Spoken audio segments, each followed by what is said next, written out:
அதே சமயத்தில் அரசியல்லையும் இருந்தார். காமராஜரனுடைய மிக தீவிர பக்தர், மிக நெருங்கிய தோழர்னே சொல்லலாம். இந்த வீட்டிற்கு பல பெரிய மனிதர்கள் வந்திருக்கிறாங்க. சி சுப்பிரமணியம், கக்கன், ஈவே ராமசாமி நாயக்கர், இது மாதிரி பல பெரிய மனிதர்களோடு அரசியல் இதோட தொடர்பு. ஒரு பக்கம் சோஷியல் சர்வீஸ் ஹரிஜன் சேவக் சங்கில், இன்னொரு பக்கம் தீவிர காங்கிரஸ்வாதி. காமராஜரனுடைய அதிதீவிர பக்தர். பலமுறை காமராஜ நாடார் எங்கள் வீட்டிற்கு வந்து உணவருந்தி அந்த மாதிரி அவ்வளவு நெருக்கமான நண்பர். ஏறக்குறைய ஒரு 5 முறை எம்எல்ஏ எலெக்ஷனில் நின்று தோற்றிருக்கிறாரு, 2 முறை எம்பி எலெக்ஷனில் நின்று தோற்றிருக்கிறார். அப்பா ஆமாங்க. அவர் தோல்வியை பற்றி பெருசாக எடுத்துக்கிட்டதே இல்லை. லைஃப்பில் அப்ஸ் அண்ட் டவுன்ஸ், பயங்கர அப்பும் பார்த்தவர், பயங்கர டவுனையும் பார்த்தவர். 5 பிரைம் மினிஸ்டர் கூட சரிசமமாக உட்கார்ந்து பேசி பழகக்கூடிய ஆள்.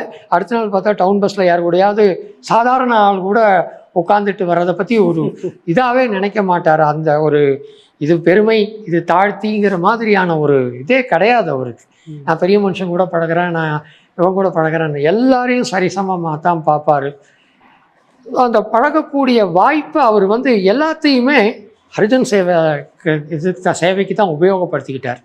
காமராஜர் நாடாராக இருந்தாலும், பக்தவத்சலமாக இருந்தாலும் சரி, பின்னாடி கலைஞர் வரைக்கும் எல்லாரையும் போய் மீட் பண்ணியும் அவங்க இவருடைய இது எங்களுக்காக எந்த விதமான ரெக்கமெண்டேஷனுக்கோ எங்கள் குடும்பத்திற்காகவோ சேர்ந்தவங்களுக்காகவோ எதுக்குமே போனதில்லை.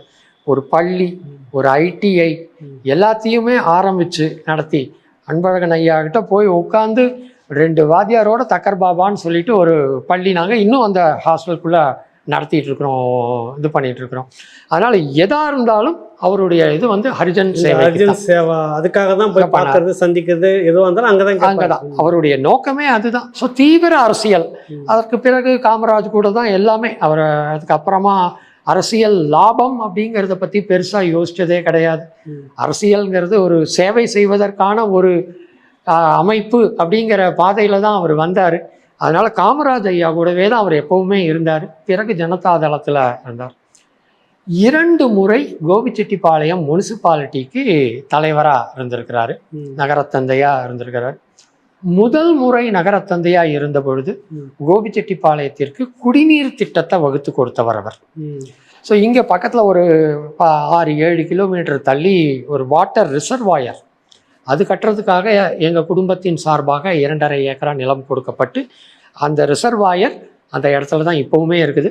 அங்கிருந்து வந்து பம்பிங் ஸ்டேஷன்லேருந்து இங்கே வர டேங்க்கு, அந்த டேங்க்